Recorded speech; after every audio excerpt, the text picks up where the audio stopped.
Assalamualaikum warahmatullahi wabarakatuh. Perkenalkan, nama saya Novitri Anjani Putri. Saya bersama teman-teman saya yaitu Clarissa Harnia, Debbie Prihapsari, dan Kesar Aditya di sini akan membahas tentang objek hukum internasional. Nah, tapi sebelum kita ke objek hukum internasional, kita bakal bahas dulu nih, apa itu hukum internasional. Jadi, hukum internasional merupakan hukum yang mencakup hak dan kewajiban di seluruh negara, di seluruh dunia ini. Nah, jadi itu kan ada yang namanya hubungan internasional.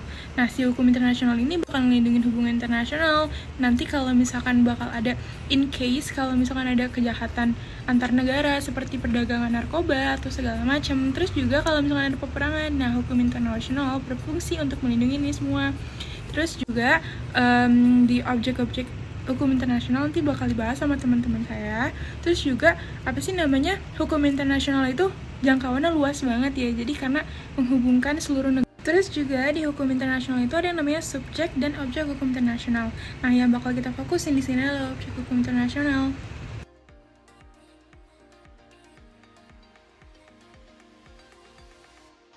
Nama saya Debbie Putri Prihapsari. Di sini saya akan menjelaskan tentang objek hukum internasional. Sebelumnya, saya akan menjelaskan tentang pengertian hukum internasional. Hukum internasional adalah bagian hukum yang mengatur aktivitas entitas berskala internasional. Pada awalnya, hukum internasional hanya diartikan sebagai perilaku dan hubungan antar negara. Namun, dalam perkembangan pola hubungan internasional semakin kompleks pengertiannya.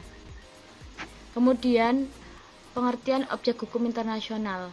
Objek hukum internasional adalah pokok-pokok permasalahan yang dibicarakan atau dibahas dalam hukum internasional.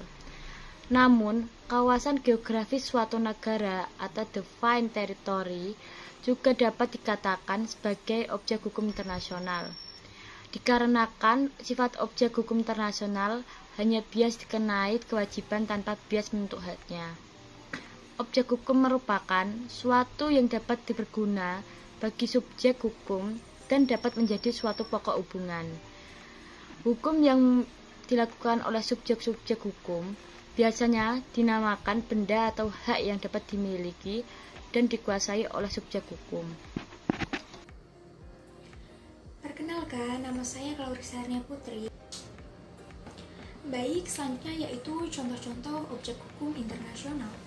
Yang pertama yaitu hukum internasional hak asasi manusia.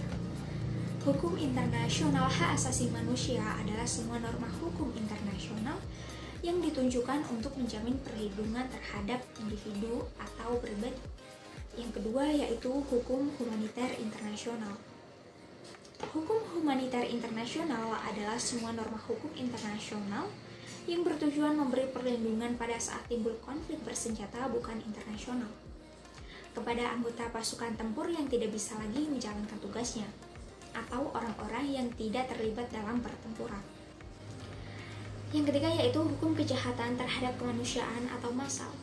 Istilah ini dikeluarkan oleh pengadilan Nuremberg untuk perbuatan kejam Nazi Jerman terhadap warga negaranya sendiri. Namun, dewasa ini genosida atau pembunuhan massal dilatar belakangi kebencian terhadap etnis, suku tertentu juga termasuk dalam hukum ini.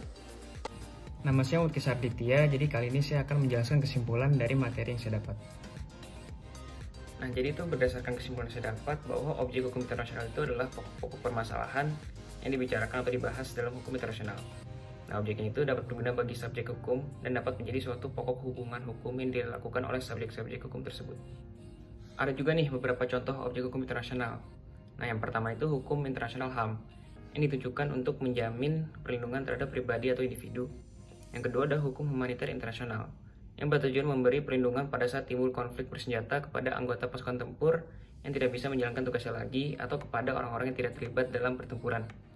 Nah, yang terakhir ini ada hukum kejahatan terhadap massal. Nah, istilah ini tuh awalnya dikeluarkan oleh pengadilan Nuremberg untuk perbuatan kejam Nazi terhadap warga negaranya sendiri. Nah, objek hukum internasional ini tuh dapat berubah. Hal ini disebabkan oleh dunia global dan internasional yang bersifat dinamis. Sehingga tindak lanjut dari hukum internasional itu sendiri akan berubah mengikuti arus perkembangan zaman dan permasalahan baru yang akan timbul dalam hubungan internasional ke depannya. Nah, contoh kasusnya itu seperti perompakan kapal-kapal laut di Somalia. Kasus ini menyebabkan PBB mengeluarkan resolusi agar kejadian itu tidak terulang kembali. objek hukum internasional dapat hilang. Hal ini tuh berkaitan dengan wilayah geografis. Contohnya kasus perebutan Pulau Malvinas atau Falkland juga dapat dijadikan referensi sebagai hilangnya objek internasional. Nah, Pulau Malvinas ini tuh pada mulanya merupakan milik Argentina. Namun Inggris mengklaim pulau tersebut sehingga terjadilah peperangan. Nah, Inggris menang dan resmi mengganti nama pulau tersebut menjadi Falkland. Nah, di sisi lain itu Argentina kalah dan harus merelakan Pulau Malvinas tersebut dan hilang dari peta geografis wilayah Argentina.